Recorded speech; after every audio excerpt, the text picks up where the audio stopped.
How to Hide a Body. Burying and Unearthing Trauma by Ecclesia Baum. Part 2. Life. Chapter 6. Aftermath. Reorganization. In 2004, Hurricane Ivan hit the Gulf Coast. We evacuated our beautiful coastal town and returned to a disaster area. Our power was out for days, but we were lucky that it was only for days. It took a few weeks for everyone to clean up the neighborhood. It took months for the main bridge on I-10 to reopen. It took years for roadways along the beach to be repaired. It took probably a decade for the beach to recover from the catastrophic erosion and for the town to look a little pretty again. That's how it was for us, and we didn't even take the brunt of the storm. It took a long time for our area to bounce back because in a hurricane, the hurricane isn't the only problem. The hurricane brings flooding. The hurricane causes tornadoes. The hurricane halts transportation. Hurricane Ivan did so much at once that it was impossible to reverse the damage in one fell swoop. Officials and first responders and utility workers couldn't just work on things haphazardly, or even more people would have been lost. Hurricane relief has to be strategic. It's crucial to break down the destruction into smaller problems and to prioritize because lives are at stake. First, restore communication. Second, save those still in danger and make a way for medical treatment. Third, clear a path for aid to arrive. Fourth, remove hazards. Fifth, restore power and water. Sixth, rebuild the town. Seventh, rebuild the economy. Trauma is like that too. There are so many problems, and looking at them as a whole is overwhelming, but if we can break down our pains into smaller, more manageable issues and prioritize which things need to be taken care of immediately and which ones can be taken care of later, it can make things go smoother. The reason that I have written in the manner that I have is to grant my readers some understanding of how to assess their own damage and their own risk levels. Are we having trouble opening up to new people because of our past experiences? That is something we can address at any time. Are we hurting our children because we don't know how to get our anxiety under control? That is something to address sooner than later. Is there some situation that we find so hopeless that it makes us suicidal? That is something to address immediately. By understanding what we are going through and what the consequences of our behaviors are, we can properly decide how to work through everything.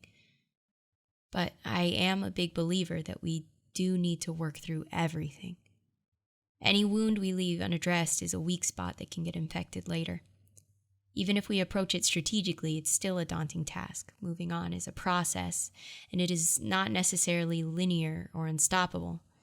It takes time, and we don't know how much time it will take. It's so easy to become impatient. In those moments of impatience, it is important for us to stop and just focus on one thing. We don't need to do everything at once. Especially when we are children of God, we get this idea in our heads that emotional healing works the same way as miraculous physical healing. We think it's supposed to just happen all at once, and it frustrates us if we have a great Sunday night, but we're not that perfect new creature waking up Monday morning. We get mad at ourselves for not changing enough, and we get mad at God for not changing us enough, but it's really not that big of a deal. Some things take time. We don't have to get better overnight.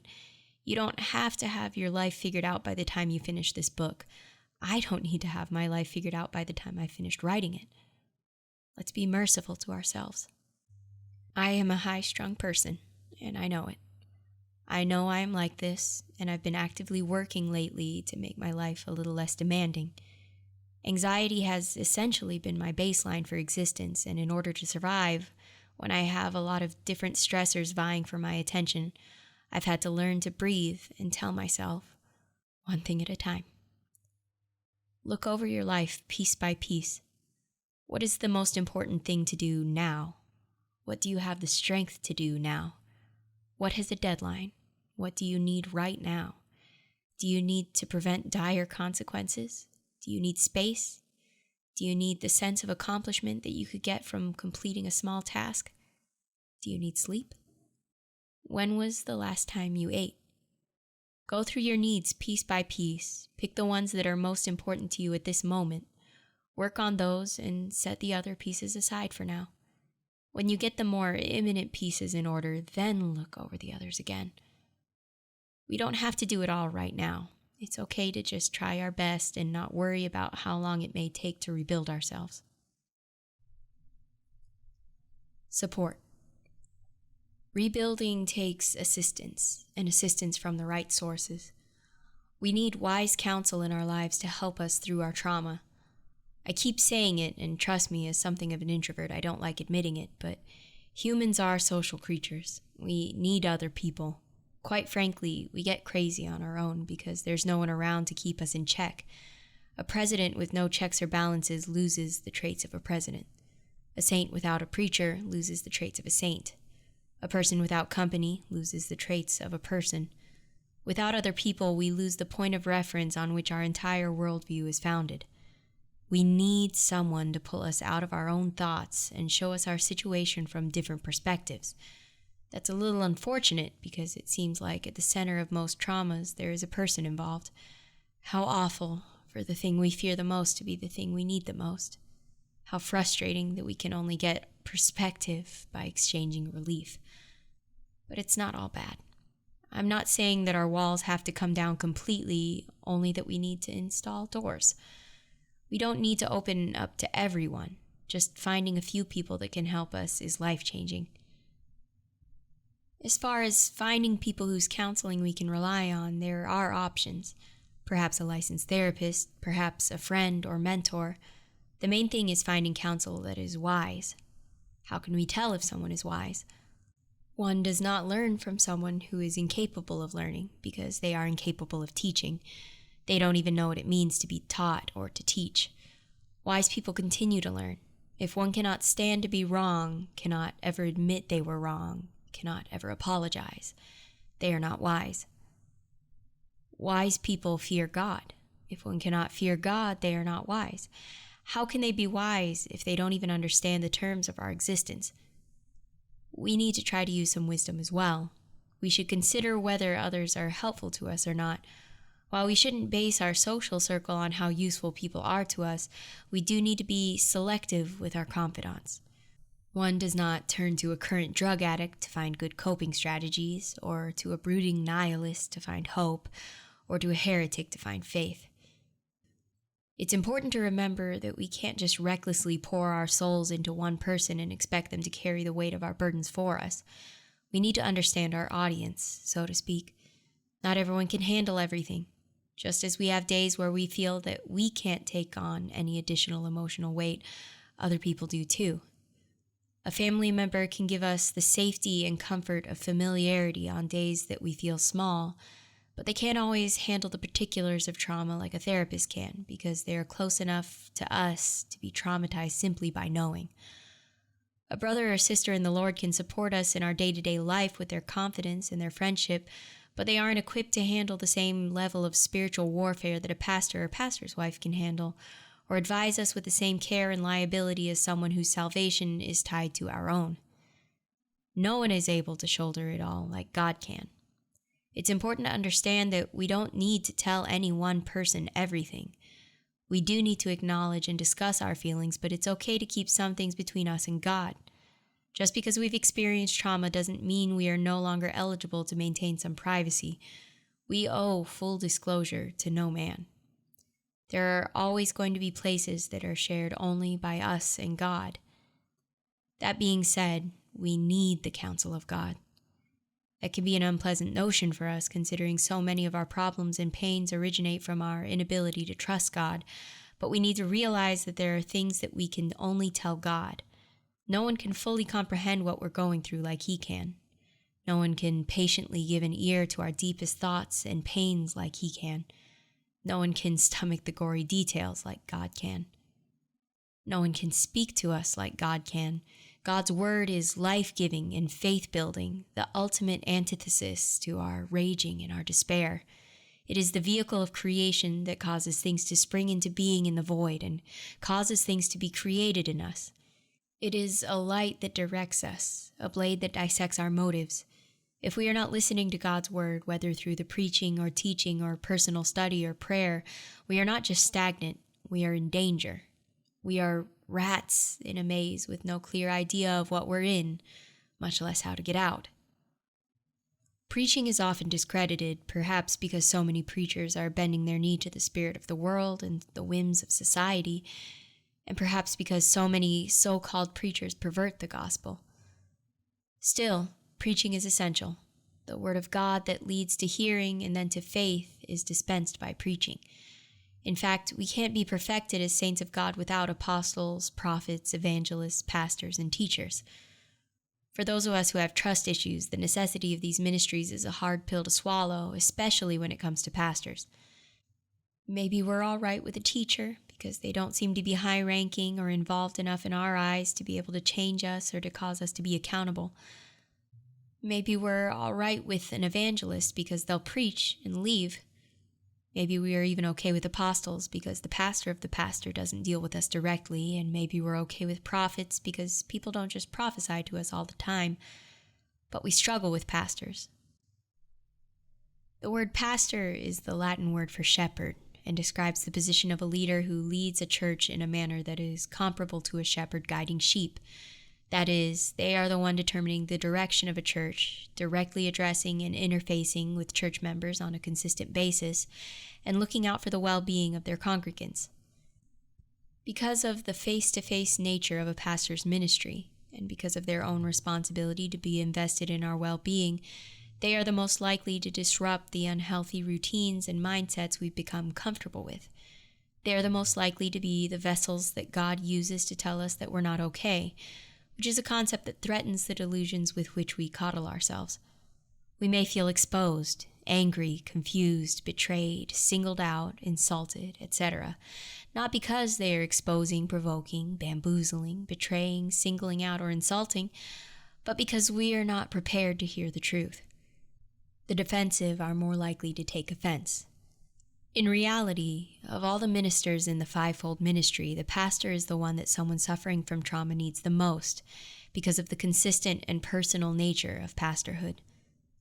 But again, the efficacy of counseling we receive from the pastor, and from any source really, is entirely dependent on our mindset. We are the ones who decide whether to call something helpful or condescending. The wise are open to teaching. It is critical for us to adopt a mindset that is open to counsel. Moreover, everything I've said to this point is meaningless if we aren't motivated to change. There are some who will read the first part of the book and will be mildly comforted by the sense of camaraderie and having their compulsions understood. Some may even feel justified by my explanations, never going so far as to fear the consequences. I write every word knowing that words alone don't fix people. We have started at the borders of trauma and meandered down a path to its core, so that we can really break down the mechanics of it, but knowing alone can't fix us. I can't fix you. I can't make you want to be fixed. All the counseling, preaching, and self-help books, all of the metaphors and footnotes, all of the Bible verses and philosophy and motivational speaking in the world can't change someone who doesn't want to change. God himself can't change a man who won't change. We need to want to change. Relearning. What does it mean to really want to change? It isn't some casual thing. If we tell someone, oh, I can change, just to make them stay with us, or if we say, I'll change, so we can have an easy out in a moment of potential accountability, or if we say, I'll change someday, as an excuse to mollify our guilt for our current conduct, then it isn't the same thing as actually wanting to change. Having a vague aspiration of a different life without pursuing it isn't wanting to change. The desire to change can't just be a whim or a daydream or a suggestion that's not strong enough. Even agreeing that we need to change isn't strong enough. Even knowing every single aspect of our trauma and its causes and effects isn't strong enough. We need to be open to change, because the change that we need isn't always what we expect, envision, or even like, but even openness alone isn't strong enough for change to happen. Our conduct is decided by our will, and our will is decided by our passions. In order to actually change, we have to be desperate for change. Faith. How can we be desperate for something if we don't believe in it? As I mentioned before, we can only desire something that we believe exists. If we don't believe in something, then we can only wistfully imagine it or perhaps lightly entertain the idea of it at best, but it would have no real-world applications in our mind. A figment of our imagination can't motivate us. In order to want something, we must first have faith that it is and that it's worth having. Faith is something that everyone has at least a little bit of. We have a natural tendency to place our faith in something, if not Jesus, then some other religion or a higher power or fate or science or man or ourselves. We have faith that feet and inches are consistent and unchanging, and we build towers and bridges on that faith. We have faith that the sun will rise tomorrow, even if we don't wake up to see it.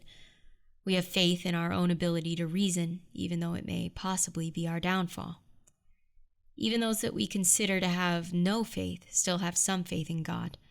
The nihilist doesn't want to believe in purpose because they have faith that no God would cause the world to suffer like this on purpose. They could simply believe that the meaning of life is suffering, but instead they believe that any meaning in life must be positive, and there is suffering in life because life is meaningless.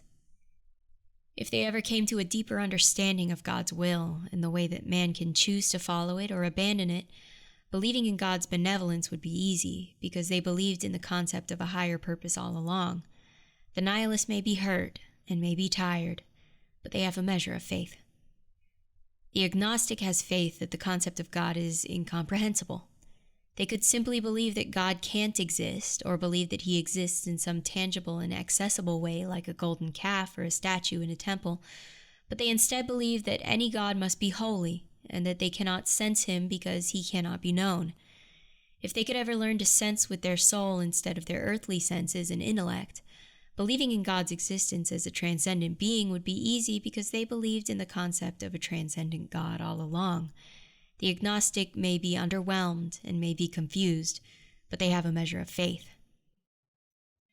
The atheist doesn't want to believe in God because they would rather believe in no God at all than believe in a God that is not good and not powerful.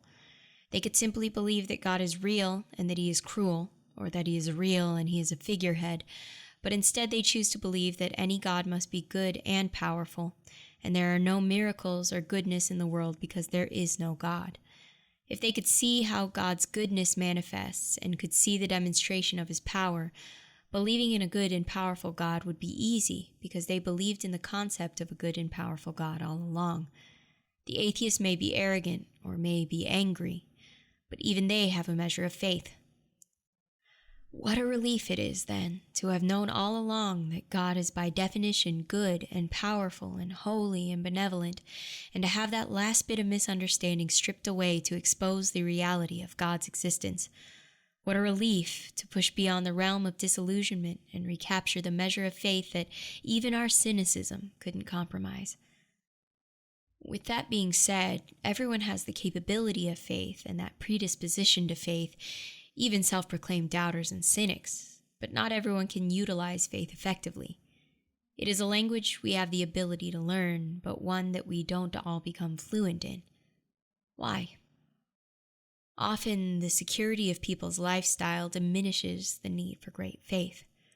One does not need faith to move mountains if the mountains never get in the way. Those who live comfortably, those who are never too sick for their health care, those who don't go hungry, those who have never had violence darken their doorstep, they don't learn great faith. They don't think that they need great faith. They may not even realize that there's greater faith to be had. They have their basic little measure of faith in their little things, in their reasoning, in their sunrises, and their inches, and they have prosperity, insurance, and various warranties for everything else. They are as animals born and raised in captivity, with the instincts to live in the wild, but none of the preparation. God's judgment of the Laodicean church is frighteningly relevant to our current era. People have a worthless abundance of temporal things, and people dream of temporal things, and it makes them dispassionate. They never strive for anything more. They are comfortable, so they are weak. We often consider doubt to be the enemy of faith. It is the absence of faith, but I believe comfort kills more faith than doubt does in contemporary Western society. When someone wonders if God is real, I don't worry that their doubt will prevent their faith, because if they really want to know, they'll test out all their options and earnestly seek answers. And at the end, they'll find out that God is real. I do worry, though, that they won't try everything. I do worry that their stable job and a predictable life will make them forget to finish what they started. I do worry that they'll settle for having enough and lose interest in a God who is more than enough. I do worry that they'll be too comfortable to even want a God. But we don't have the luxury of comfort, do we? Trauma has made our lives extraordinary. We've sampled pain that not everyone gets to taste. We don't trust in the illusion of comfort because our lives, at their most predictable and at their most secure, have always lacked comfort. However, this insecurity, this tension, this chronic discomfort can potentially become our greatest asset because we are terminally uncomfortable, because we have something that we need great faith for. We are eligible for great faith. At the end of despair, having walked along the edges and mapped out the boundaries and exhausted the land of every sorrow that could be extracted, we are uniquely poised to seize great faith. This particular faith is exclusive to the broken and the disappointed and the disillusioned because it isn't faith in the absence of doubt, but it is faith in spite of doubt. As the atheist who discovers God becomes incapable of doubting him again, the faith of the broken is tenacious. It transpires after a lengthy investigation, after trying everything and finding that faith is the only thing left. It is faith that already knows the limits of the mortal world but believes anyway. It's not just some knee-jerk measure of faith, some pre-installed free trial of faith. It is a conscious decision, a conviction that we fought to even convince ourselves of. A faith like that is remarkable because what can shake it? Uncertainty? We've already found uncertainty and rejected it. Fear? We've stared wild-eyed at the face of sheer terror. Fear is only a fly buzzing in our ear. Pain? Child's play. Doubt? We've already taken faith apart and put it back together again. We know it exists. We know every piece of it. For those of us who have faced great trials, faith is not only achievable, but it is necessary. For the woman who knows brokenness, faith is not some cutesy wall vinyl in her air-conditioned house or a bumper sticker she shows off on the way to the grocery store. Faith is the only thing that can give her hope. She doesn't have resources or contracts or connections or statistics to fall back on, to trust in, to make her believe her brokenness is reparable. All that's left is faith. For a man who knows suffering, faith isn't some buzzword or a vague claim to membership in the Jesus fan club. Faith is the only proof he has that things can get better.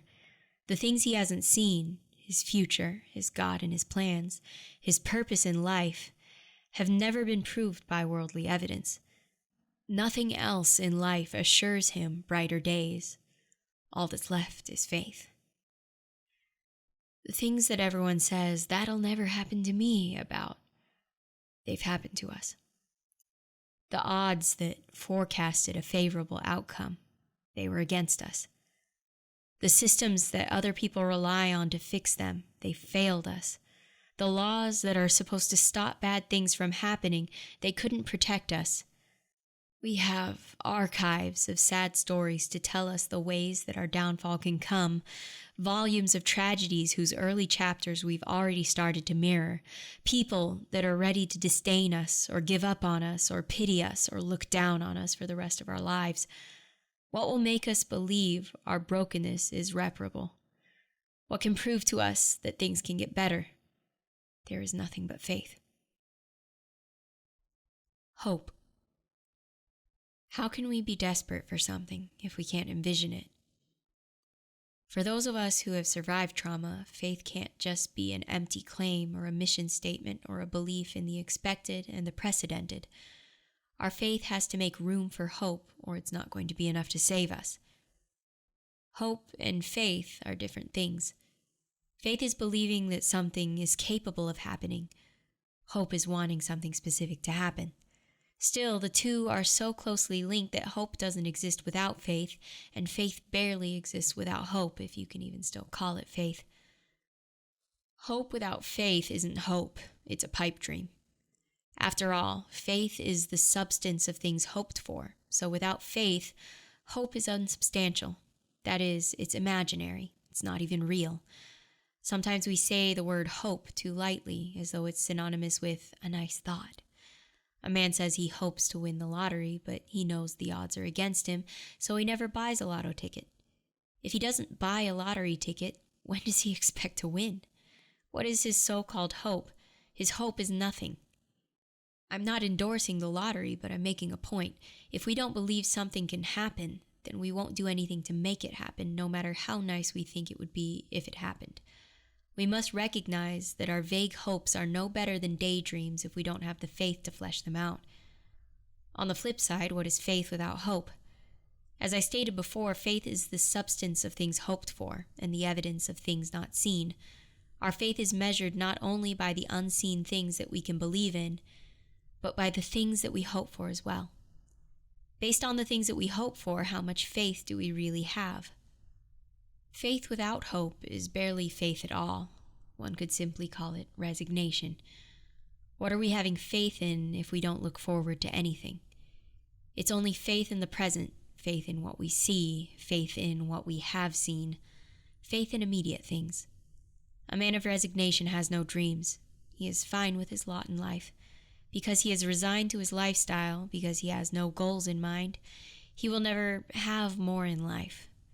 A faith like this meets only the bare minimum of the definition of faith, that is, the substance of things hoped for, in this case predictability, and the evidence of things not seen, in this case tomorrow.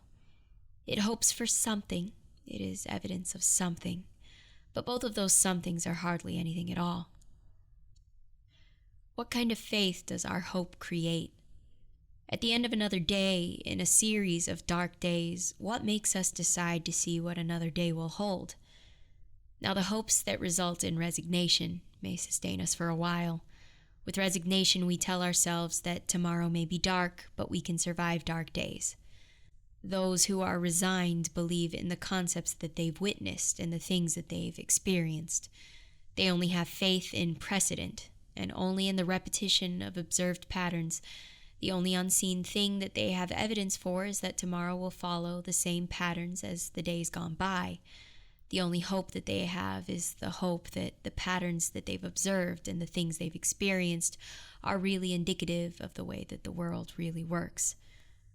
Resignation is the faith of nature. How is this level of faith different from the faith of a blue jay that glides to the ground assuming that it'll find something to eat there and finds enough sustenance to carry it to a tomorrow it assumes will come? How is this level of faith different from an ant that wanders into the unknown and assumes it will find food like it did before, and it brings the food back to the colony, assuming the colony is still there like it's always been? For a normal person, the danger of having such simple hopes is that they begin to live a repetitious and unfulfilling life, essentially living as some sort of civilized and intelligent animal. For a person who has experienced trauma, the danger of having such simple hopes is that it isn't enough to convince us to keep living. We don't have the luxury of being so simplistic. We can't live like a bird or an ant with the burden of a man. What happens if we increase our faith without increasing our hopes? Jesus told the disciples that they were of little faith because despite having seen Jesus perform miracles before, they did not believe that he would preserve them in their ship when the storm came. Jesus would have delivered them whether they woke him up or not, but because they had little faith in the face of the storm, they instantly came to the conclusion that they were about to die. Because they had little faith in that moment, they were more willing to believe in the strength of the storm, which is observable, than the conviction that they had in Jesus' divinity, which is invisible. The faith of the disciples in that moment only substantiated their hope that they wouldn't die, and only evidenced the unseen chance of survival. In that moment, they still knew the power of God. They knew Jesus could do the impossible. They could remember all of the impossible things he'd done. They just didn't believe he'd do the impossible for them in that moment. How far will little faith take us when the days are dark? With little faith, we can tell ourselves that tomorrow may be dark, but light still exists. We can believe that greater things exist in this world, although they may not exist for us. With this amount of faith, we believe that good things will happen for other people. Other people will be healed. Other people will be blessed. Other people will have their prayers answered. Other people can be repaired. Other people can be saved. But we don't really believe that we have the same opportunities. We maintain that good things do happen, but we also quietly disqualify ourselves. Plenty of comfortable people live their whole lives on this average measure of faith, notwithstanding there is still the moment of death and the entire afterlife to reckon with. Plenty of church people live praying for cancer to be healed in other people and stay doomed to their colds. The unseen things that their faith has evidence of have become more lofty, but their hopes are still lackluster. And because of that, so is their faith. They believe in life and life more abundantly, but they don't hope for it. They hope for survival, comfortable survival, but survival nonetheless. Plenty of average people can get by with little faith because their needs are average and their trials are average. If they needed hope for anything more than the status quo, it wouldn't be enough. That's exactly why it isn't enough for us. Our trials are too extraordinary. Hoping for mediocrity isn't enough to counterbalance the pain that we deal with. We're not a person with a cold praying for someone with cancer to be healed. Our lives are in danger too.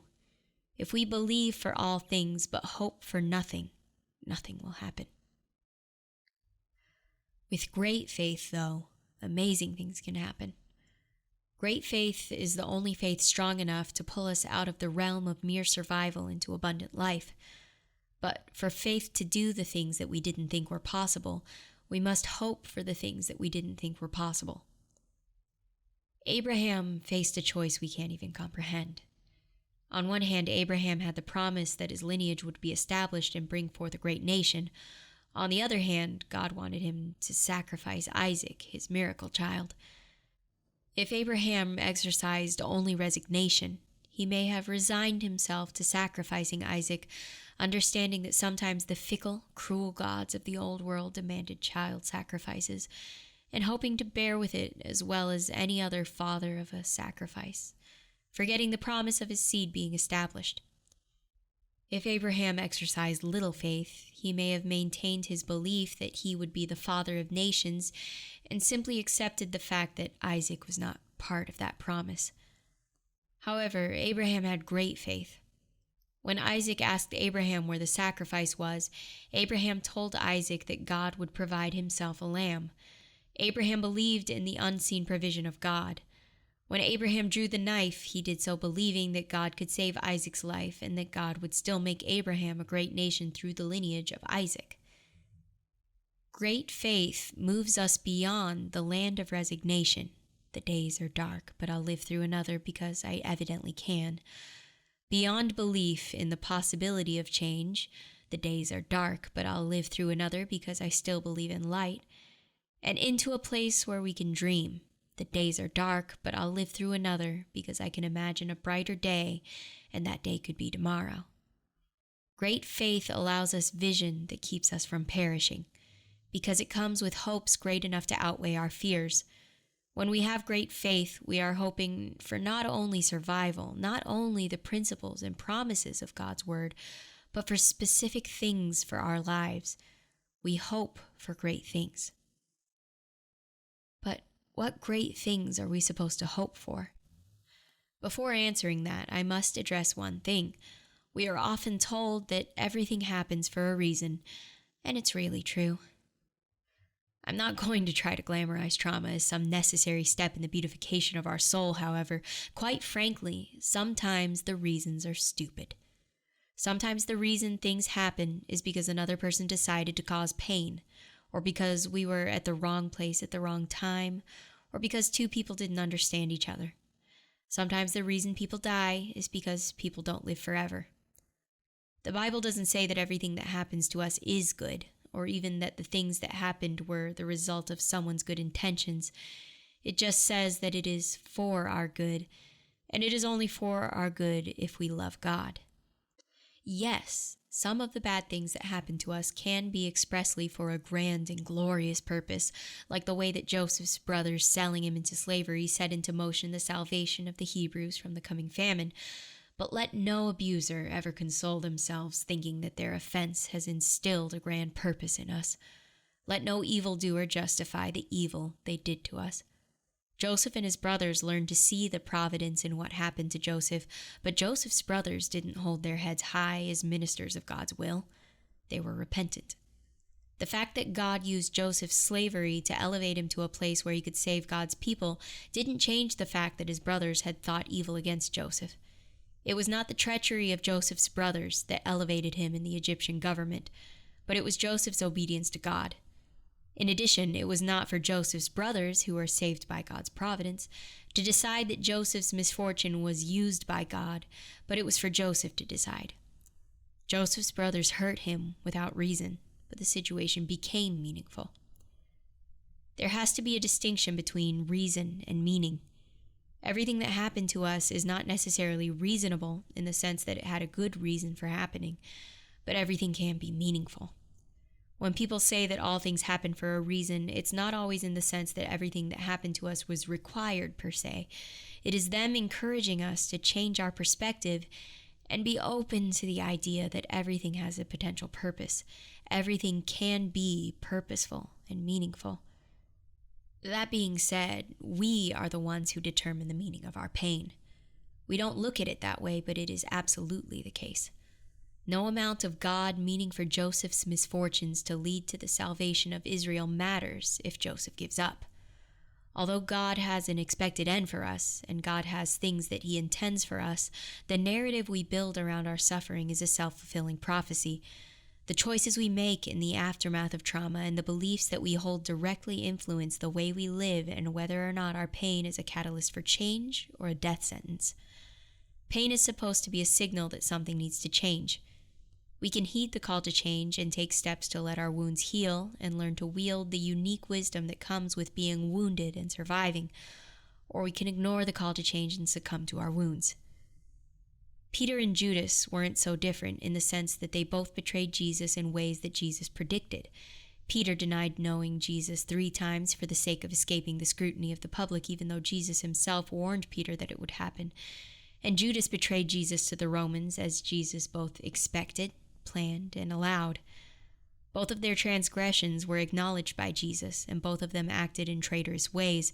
But one man went on to be so in tune with God that he became the spokesperson on the day of Pentecost, and one man hung himself. Why? Why did Peter seem to recover when Judas couldn't? Why did Peter, whose sin wasn't even part of some great plan, move on, when Judas, who was merely enacting the literal will of God, couldn't get past his guilt? Why did Peter live to see the resurrection but not Judas? Because Peter, for every failure, decided to dedicate himself that much more to God and viewed his betrayal as a mistake to learn from, whereas Judas could never forgive himself. Surely God wanted the same restoration for Judas as he did Peter, but each man made their choice. They were different people with different mindsets, and they made different choices. The act of betrayal was for one man a brief setback, and for the other an insurmountable obstacle. But these are men who decided what their sin would mean to them. We are not necessarily in the same position as them. We are people who were injured and trying to make a meaning out of a scar. Still, the same principle applies.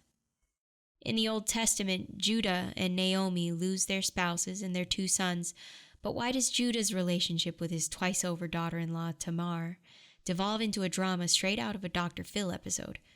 Why wasn't their familial bond strengthened like the bond between Naomi and Ruth? Or why didn't Judah at least free Tamar from her obligations the way Naomi did with Orpah? Why is Judah's story a cautionary tale and Naomi's a tale of redemption? Why did one lose themselves in grief and the other kept some measure of hope? Why did the man who still had a son left, still had a heritage left, react worse than a woman who had feasibly lost all financial security and connections?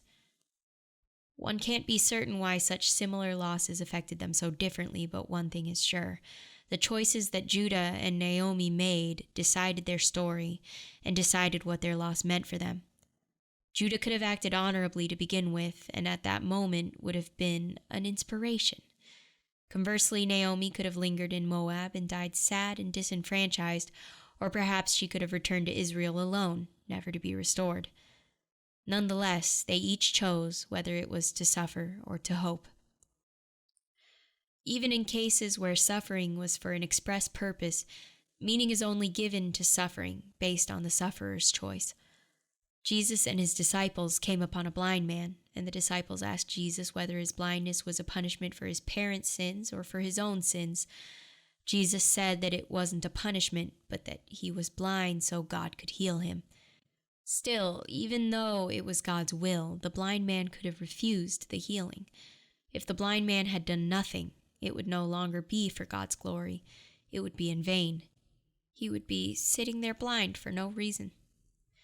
Instead, the blind man allowed himself to be healed and obeyed when he was told to wash his eyes in the pool of Siloam, and his story became one of God's miracle-working power. The idea that our pain could exist to be healed for God's glory is not exactly something we're all thrilled about. Can't God get his glory without involving us? How cruel is it for God to make a man blind just to use him as an example for his own purposes? Why do we need to suffer so that God can show off if he's so great? First of all, it's not our place to take the circumstances of our existence so personally. Who are we that we should be exempt from the suffering of this life? In a world where coffins come in child sizes, who is the blind man to think that he is the most unfortunate? Earth is the domain of man, and the testing site for all of man's follies. If God wants to get some glory by fixing some of the suffering that man orchestrated, then that's a good thing for us. God could just decide that he has enough glory and leave us all to rot. Surely the angels do a good enough job worshiping him without him having to get involved in our problems. With that being said, God's glory isn't really for him. Who is God that he needs the praise and wonder of mankind to validate him? God knows who he is. The glory that God gets when he heals doesn't change heaven. It changes earth. It encourages man. It builds the faith of man. In a way, all pain is for God's glory. If nothing could be changed, there would be no point in even existing. God would just shut the whole thing down and hang out with the good angels. But he can change it, and every time he changes it, man gets a glimpse of his goodness. When God gets the glory for healing the blind man, it builds the faith of the blind man and the people who witness it. Let's have at least a little bit of gratitude. We didn't suffer for someone's gain. We were cursed to suffer, but have a chance for our suffering to be repurposed. Being bitter about the circumstances of our trauma erases any potential benefit. What does pain teach us? What does pain reveal to us that the comfortable can't understand? We can never learn these things if we keep rejecting the hand we've been dealt. There was a time in my life that seemed like an endless winter, where nothing seemed to grow and where all my energy was spent just trying to make it from day to day. Naturally, I didn't know why it was happening and why I couldn't seem to move on. Everyone else seemed to move through their seasons like normal. Why did it feel like I was the only one who was stuck? But one day, it was as if God said to me, "There are some places you can only get to in winter." In the summer, a river can be difficult to swim across, but in a long and frigid winter, even some seas can be crossed on foot.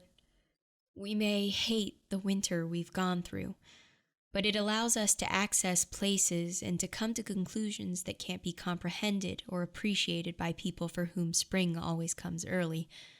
We find secret places, and though they may be a little lonely, they're special. How much more beautiful is the sea to the ones who have walked across it than to the ones who have only waded at its edges? How much more beautiful is the pool of Siloam to the blind man who can now see than to the ones who pass it by every day and dismiss it as part of the scenery?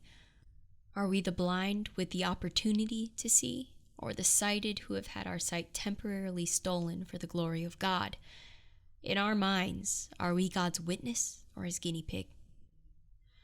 I like to imagine that the blind man probably heard Jesus tell the disciples the reason he was blind. After all, Jesus was only as far away from him as it took to speak a few sentences and then spit on the ground in front of him. Why didn't the man get angry? Why was he just okay with it? Perhaps sight was worth more to him than pride. Perhaps after a lifetime of blindness, taking a chance on a man putting saliva mud on his eyes was worth more than arguing. Perhaps it was just his love and his trust in God that made him okay with it. For what love for God it takes to want to be healed when one has been crippled from the start for no fault of one's own, an unsuccessful specimen of humanity from the very beginning. At any rate, he was an example of God's glory because he allowed himself to be an example of God's glory. There are instances where Jesus states that a person's faith is what made them whole. This indicates that God, in his amazing power, leaves opportunities for miracles to happen, but that it is our faith, rather than any act on God's part, that is the catalyst for the miracle. God gave the woman with the issue of blood an opportunity for a miraculous healing, but her faith made her whole. God gave 10 lepers an opportunity to not only be healed of their leprosy, but made whole again. Nevertheless, faith only made 1 leper whole, while the other 9 didn't have the faith to be restored. We may wonder why the blind man by the pool of Siloam was so content with suffering for decades for the will of God, but the better question is, how many stayed blind in Jesus' day because they didn't believe? How many muddy-eyed blind men never made it into the pages of the gospel because they didn't have the faith to wash, or didn't have the ambition to get up from their familiar begging spot? How many blind stayed blind meaninglessly because they couldn't pursue meaning, create meaning? Our pain becomes to us what we make it. If we languish in never-ending unhealthy coping mechanisms, it is our handicap. If we let it destroy us, it is our doom. If we make something out of it, it is our inspiration. God gives us opportunity. In all reality, while everything that happens to us is ultimately a side effect of the original sin, everything is also an opportunity for God to be glorified. All people are eligible for restoration, not just a percentage, not just people that aren't us. God always has latent opportunities woven into every part of our lives.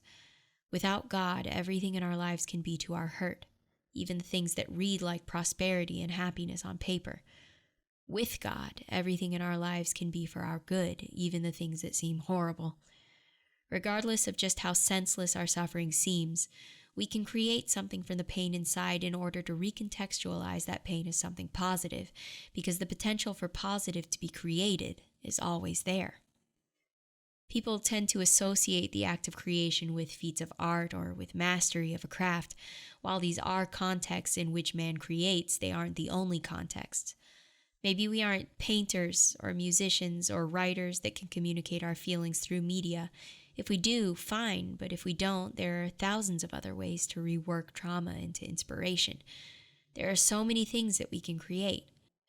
We can create shelter for those that also have suffered like us, whether it's something as far-reaching as a charity or a program or legislation, or whether it's something as personal as the gentle harbor of our understanding and support.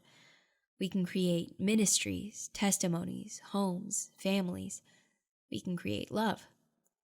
And when we create, it's not the same as seeking external validation. Whether our creation stands on its own and is interpreted in the way that we had intended is somewhat irrelevant. If we allow our feelings towards our trauma to be based upon the success of our endeavors, then we are just trying to validate ourselves. We are just trying to hide ourselves, to cover our tracks, as though the tracks themselves matter more than the course we take. The difference between creating and validating is the difference between a frame and an album. One displays a photo for anyone to see because the photo is important, and the other hides it away to maintain the appearance of simplicity and organization. The sum of who we are should be framed as something significant, not just packaged to be neat and manageable. Creating isn't a matter of worth, but a matter of closure. When we can make something out of our pain, when we can make meaning for ourselves, it's great if it benefits others, but it's crucial that it benefits us. When I say benefit, I don't mean a financial or tangible benefit, but I mean a real, emotional, spiritual benefit. When we create something, we engage in the act of creation. we speak. We communicate who we are, outwardly to the world and inwardly to ourselves. We make a statement that our trauma is not our ending, and by stating it, it becomes true. If our song touches no one the way we hoped it would, we have still proven our stance to heaven. If all the love in our heart isn't enough to save someone else or change someone else's life, still, we have proved that our broken hearts can love. If no one's life is changed by this book, if no one reads it at all, still, I have spoken, and that in and of itself is profound for me. Even if we can't find the words to directly talk about the things we've been through, the things we make and the things we do in order to redefine our trauma are profound, and they communicate the simple yet powerful message to the world: I'm still here, and I'm going to be okay. If no one else wants to hear that, we need to. This statement, whether in word or in deed, becomes the invocation of life rolling off of our tongues, the manifestation of our faith, the blueprint for our future, the thesis of our existence. Even though everything was so wrong before, and even though we may still be in pain, right now, at this moment, we are still alive. Even though the pain may linger our whole lives, and even though something worse could happen later, we're going to be okay. And even if no one can fully comprehend the magnitude of our statement, God knows all things. We need to do something. It doesn't have to be grand, it just has to be something. Whether we weave a bold tapestry declaring our experience, or whether we subtly intertwine threads of it into our lives through our poise and compassion, we must act. Do we think that if we sit around depressed and doubting God and wallowing in senseless victimhood long enough, some radiant archangel will descend from the heavens and give us a PowerPoint presentation on the meaning of our trauma? Do we really think that if we're skeptical and resigned, we would really believe in the words of God himself if he spoke directly to us? How many people looked at Jesus face to face and failed to see God right in front of their eyes because of their own doubt? Answers come to those who want answers, and meaning to those that look for meaning. But what about hope? Why did I spend all that time explaining the nuances and importance of meaning in a section about hope? Here's the reason. The only hope that can change the course of our lives is a hope that makes the trauma that we went through meaningful. We need a hope great enough that it will incite us to change our perspective, to put our past in a new context via our present actions. A hope to stay alive isn't enough when we don't enjoy living. A hope for life to be quick and painless isn't enough when we are humans who take pain personally and still fear it. A hope for erasure of the past isn't enough when we are incapable of erasing our memories. We have too many broken pieces that need to be recycled, and if we don't come up with something we can make out of them, they will overwhelm us. If we can't make meaning in the present, if we can't find a narrative for our lives that can motivate us from day to day, then our hopes will only torment us. We begin to think that hope is just a lie to string us along and keep us content in suffering, to bait us into vainly fighting against the inevitable. Our hope needs to be one that makes us look forward to living, that makes us grow from the pain, and that makes us change how we remember trauma. This is the thing that we need to look forward to, and that will allow us to look forward to even more things. The moment where our present is meaningful enough that we no longer resent our past. The moment where our present redeems our past so that we can say our existence is truly meaningful. Like Abraham, we can't merely hope for a quiet ending or a neat ending, but we must hope for a grand ending. God has promised us so much more than just survival.